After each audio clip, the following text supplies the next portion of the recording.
हाय दोस्तों। Financial literacy की इस वीडियो सीरीज के साथ मैं हाजिर हूं। हमने लास्ट वीडियो के अंदर याहू फाइनेंस के इस टूल को यूज करते हुए स्पेसिफिक कंपनी के एनालिसिस को फोकस किया।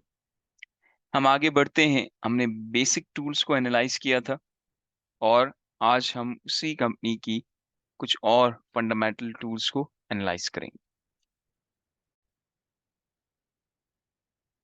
सो थिंकिफिक लैब की समराइज वर्जन के साथ हम यहाँ पे कंपनी को एनालाइज करते हैं और फर्दर हम देखते हैं कि कंपनी के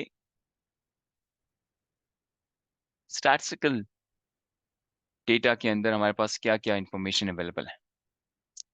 सो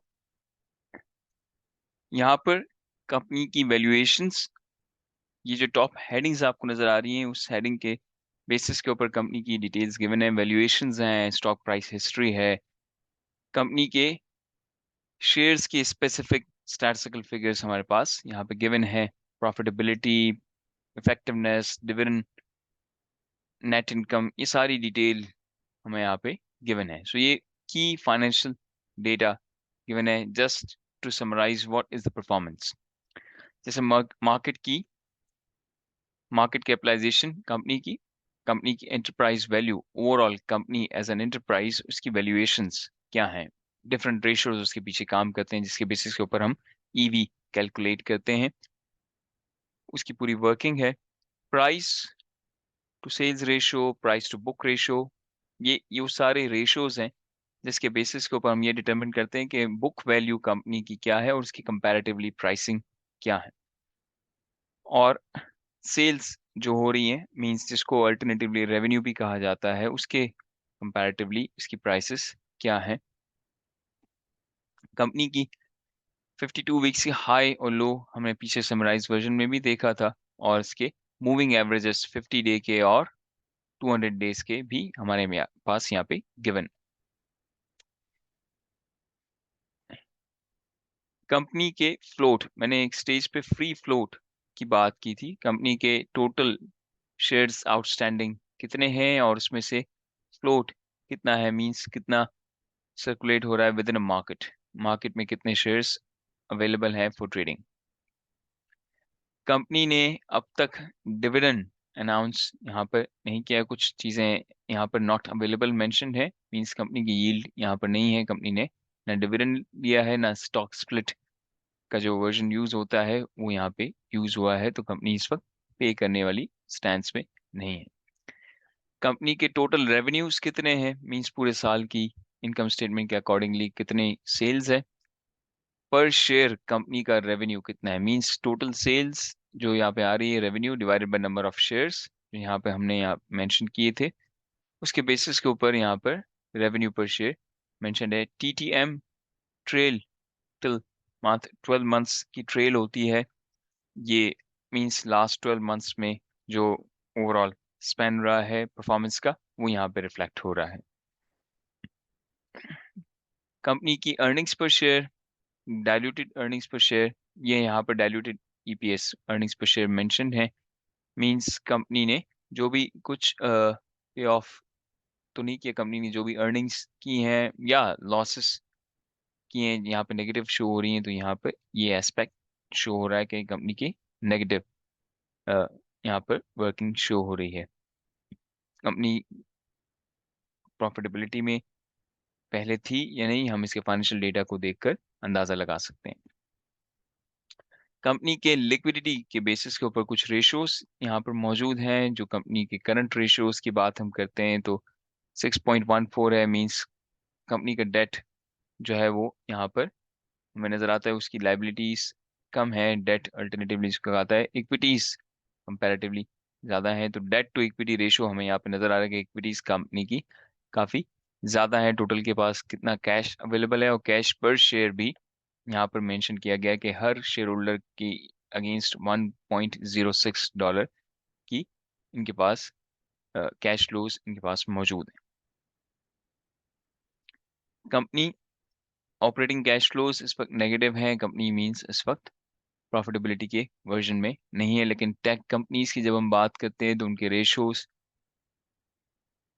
कुछ इसी तरह होते हैं।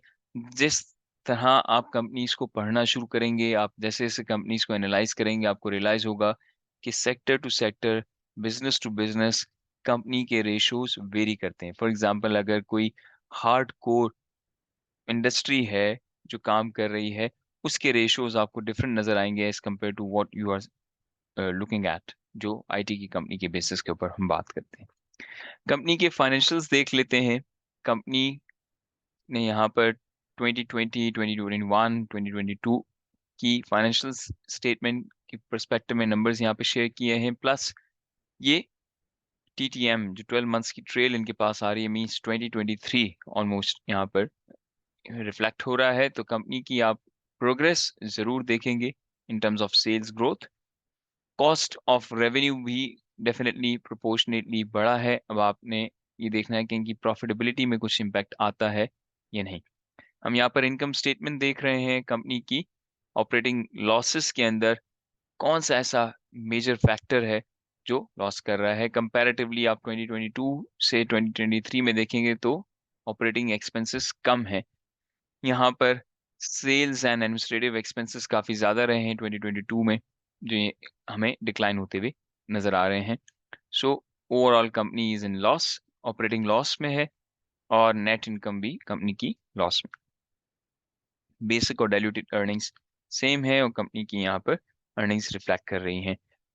जब हम बैलेंस शीट को देखते हैं तो कंपनी की टोटल एसेट्स कितने हैं वो रिफ्लेक्ट हो रहे हैं। कंपनी की लाइबिलिटीज क्या हैं वो यहाँ पे हम देख सकते हैं कि बहुत ही minimal recurring payments accounts payable की फॉर्म में आ रही हैं कि उनके वेंडर्स को पे ऑफ करना। अब अदर देन दिस आप देखें कि कंपनी की इक्विटी साइड ज़्यादा है। कंपनी ने स्टॉक्स के थ्रू, अपने शेयर्स के थ्रू यहाँ पर ज़्यादा पैसे जनरेट किए हैं। कंपनी यहाँ पर जो मेजर एस्पेक्ट लॉस बिल्टअप हो रहा है वो यहाँ पे हमें रिफ्लेक्ट होता हुआ नज़र आ रहा है।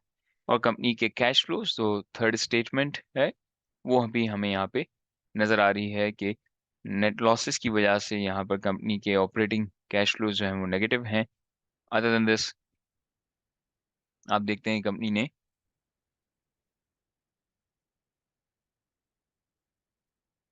जो फाइनेंसिंग एक्टिविटीज की हुई थी, जहाँ से पैसे लिए हैं उसकी अगेंस्ट उनको मार्कअप पे करना है। सो दैट यहाँ पे हमें नज़र आ रहा है कंपनी ने इन्वेस्टमेंट्स की हुई हैं कुछ, तो इन्वेस्टमेंट्स इन प्रॉपर्टी प्लांट या इंटेंजिबल एसेट्स कहीं भी कंपनी ने इन्वेस्टमेंट्स जो की हुई हैं यहाँ पर उसकी फॉर्म में नेगेटिविटी नज़र आ रही है। तो कैपिटल एक्सपेंडिचर्स के वर्जन में ये भी रिफ्लेक्ट कर रहा है। सो फाइनेंशियल जब आप कंपनी के देखते हैं तो हमें एक और एस्पेक्ट कंपनी की वर्जन में यहाँ पे नज़र आता है। हम ये देखें अगर कि कंपनी के बारे में एनालिस्ट क्या बात कर रहे हैं। सो 2023 में नंबर ऑफ एनालिस्ट जो इनके बारे में बात कर रहे थे वो यहाँ पे मेंशन्ड है, जिनकी एक्सपेक्टेशंस सेल्स की क्या है। 24 मार्च के क्वार्टर करंट ईयर में 5 एनालिस्ट ने इनके बारे में कमेंट्स किए हैं। एनालिसिस की रिपोर्ट्स तो हम इस प्लेटफॉर्म से फैच नहीं कर सकते, उसके लिए जब आप अपने अकाउंट के थ्रू फैच करेंगे तो आपको एनालिस्ट की रिपोर्ट्स भी मिल जाएंगी, जिसमें वो ब्रीफली डिफाइन करेंगे कि ये सारे फंडामेंटल्स, ये रेशोज, ये फाइनेंशियल्स क्या रिफ्लेक्ट कर रहे हैं। और फर्दर कंपनी के बारे में जो भी एनालिसिस किया जाएगा उसमें मेंशन होगा कि उनके पर्सपेक्टिव में कंपनी आगे ग्रो कर सकती है या नहीं कर सकती, या ग्रो कर सकती है तो क्या करंट ईयर में ग्रो करेगी या आने वाले कई सालों में आपको इसके अंदर चेंज नजर आएगा। सो कितने नंबर ऑफ एनालिस्ट इसके ऊपर काम कर रहे हैं और उनकी रिफ्लेक्शंस क्या हैं ये सब हमें यहाँ पे शो होगा। अर्निंग्स पर शेयर की ट्रेंड क्या है, अगर रिविजन हुई है तो कुछ शो होगा जो यहाँ पर नजर नहीं आ रही।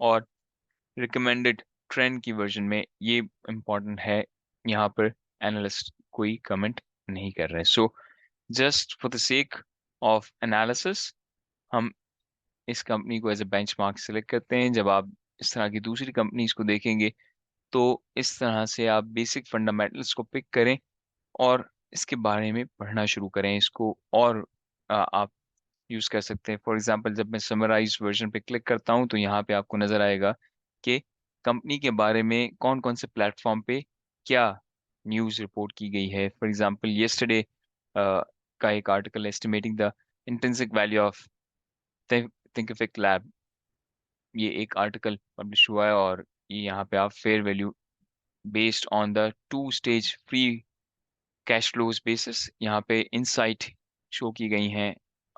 ये एक दिन पहले की ही न्यूज़ है। प्लस आप देखें 26 days earlier, new features of Thinkific plus to further fuel the growth of enterprise platform.